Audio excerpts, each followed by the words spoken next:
Hi friends, मैं विजय कुमार स्वागत करता हूं अपने इस प्यारे से यूट्यूब चैनल में।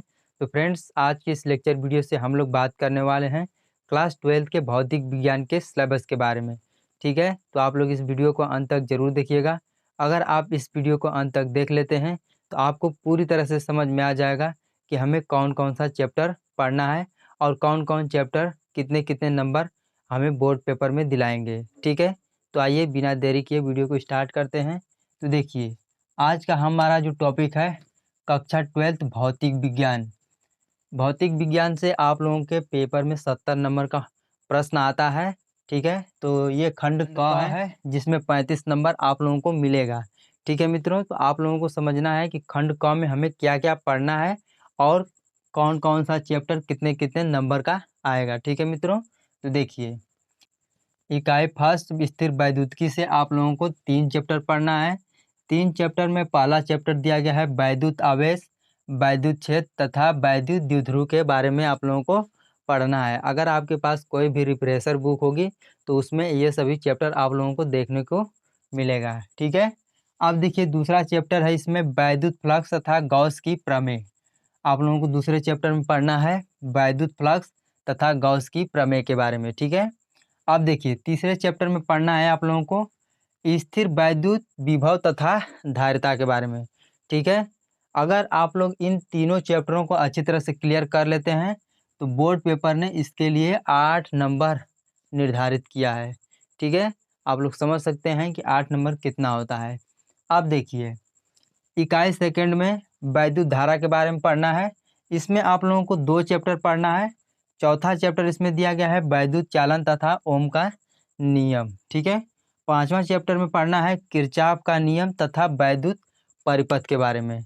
ठीक है, अगर आप इन दोनों चैप्टरों को अच्छी तरह से क्लियर कर लेते हैं तो इसके लिए बोर्ड पेपर ने 7 नंबर निर्धारित किया है। ठीक है, इससे आप लोगों के बोर्ड पेपर में 7 नंबर के प्रश्न जरूर आएंगे। ठीक है, अब देखिए इकाई थर्ड में आप लोग देखेंगे तो इसमें चुंबक के बारे में पढ़ना है। चुंबक के बारे में इसमें देखिए 3 चैप्टर आता है। इसमें वैद्युत धारा का चुंबकीय प्रभाव पढ़ना है आप लोगों को, और 7वां चैप्टर में पढ़ना है बल युग्म आघूर्ण तथा चल कुंडली धारामापी के बारे में पढ़ना है। ठीक है, 8वां चैप्टर दिया गया है पृथ्वी का चुंबकीय क्षेत्र। 8वें चैप्टर में आप लोगों को पृथ्वी के चुंबकीय क्षेत्र के बारे में पढ़ना है। इसके लिए बोर्ड ने 8 नंबर निर्धारित किए हैं। तो आप लोग समझ सकते हैं कि हमें कहाँ कहाँ से कितने कितने नंबर प्राप्त हो जाएंगे। ठीक है मित्रों, अब देखिए यूनिट 4 में हम लोग देख लेते हैं। आप लोगों को यूनिट 4 में वैद्युत चुंबकीय प्रेरण के बारे में पढ़ना है और 10वां चैप्टर है प्रत्यावर्ती धारा के बारे में। ठीक है, अब देखिए यूनिट 5 में आप लोगों को वैद्युत चुंबकीय तरंग के बारे में पढ़ना है। ठीक है, तो उम्मीद करता हूँ कि आप लोगों को खंड क का सिलेबस आप लोगों को अच्छी तरह से क्लियर हो गया होगा। आप लोग देख पा रहे होंगे कहाँ कहाँ से कितने कितने नंबर आप लोगों को मिल रहा है। फर्स्ट यूनिट में आप लोगों को 3 चैप्टर पढ़ना है जिसके लिए 8 नंबर मिलेगा।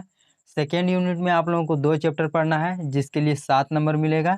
ठीक है, थर्ड यूनिट में आप लोगों को 3 चैप्टर पढ़ना होगा जिसके लिए 8 नंबर मिलेगा। ठीक है मित्रों, और चौथा यूनिट है, इसमें आप लोगों को 2 चैप्टर पढ़ना है वैद्युत चुंबकीय प्रेरण और 10वां चैप्टर पढ़ना है प्रत्यावर्ती धारा। इसके लिए आप लोगों को 8 नंबर मिलेगा। ठीक है, और 5वां यूनिट में वैद्युत चुंबकीय तरंग के बारे में पढ़ना है। ठीक है, अब हम लोग खंड ख के बारे में बात कर लेते हैं। तो यहाँ तक की बात अगर आप समझ गए हैं तो इसका स्क्रीनशॉट ले सकते हैं। अब हम लोग खंड ख के बारे में बात करेंगे। अब हम लोग बात करेंगे खंड ख के बारे में। ठीक है मित्रों, तो देखिए खंड ख में आप लोगों को फर्स्ट यूनिट से आप लोगों को 7 चैप्टर पढ़ना है। 7 चैप्टर देखिए कौन कौन सा है। पहला चैप्टर है प्रकाश का परावर्तन, और दूसरा चैप्टर है गोलीय पृष्ठ पर प्रकाश का अपवर्तन एवं लेंस के बारे में। ठीक है मित्रों, और तीसरा चैप्टर है प्रिज्म द्वारा प्रकाश का अपवर्तन। अच्छा, चौथा चैप्टर है प्रकाशिक उपकरण। ठीक है, तथा मानव नेत्र दोष के बारे में। ठीक है मित्रों, प्रकाशिक उपकरण में सूक्ष्मदर्शी एवं दूरदर्शी के बारे में आप लोगों को पढ़ना है। ठीक है, 5वां चैप्टर में आप लोगों को पढ़ना है प्रकाश का व्यतिकरण, और 6वां चैप्टर में पढ़ना है प्रकाश का विवर्तन, और 7वें चैप्टर में आप लोगों को पढ़ना है प्रकाश की प्रकृति एवं हाइगेंस का तरंग सिद्धांत। अगर आप इन सातों चैप्टरों को अच्छी तरह से क्लियर कर लेते हैं तो आप लोगों को 13 नंबर मिलेगा। ठीक है, 13 नंबर के प्रश्न आप लोगों के बोर्ड पेपर में पूछे जाएंगे।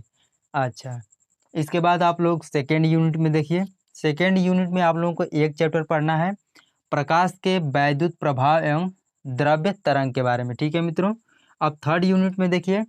थर्ड यूनिट में आप लोगों को पढ़ना है 3 चैप्टर, परमाणु की संरचना तथा हाइड्रोजन स्पेक्ट्रम के बारे में। 10वां चैप्टर में पढ़ना है आप लोगों को नाभिक की संरचना के बारे में, और 11वें चैप्टर में पढ़ना है नाभिकीय ऊर्जा के बारे में।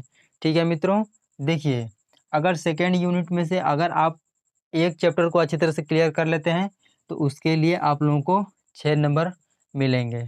आप लोगों को 6 नंबर का प्रश्न आप लोगों के बोर्ड पेपर में इस चैप्टर से पूछा जाएगा। ठीक है, और थर्ड यूनिट में अगर आप इन तीनों चैप्टरों को अच्छी तरह से क्लियर कर लेते हैं तो इससे आप लोगों को 8 नंबर का प्रश्न आप लोगों के बोर्ड पेपर में देखने को मिलेगा।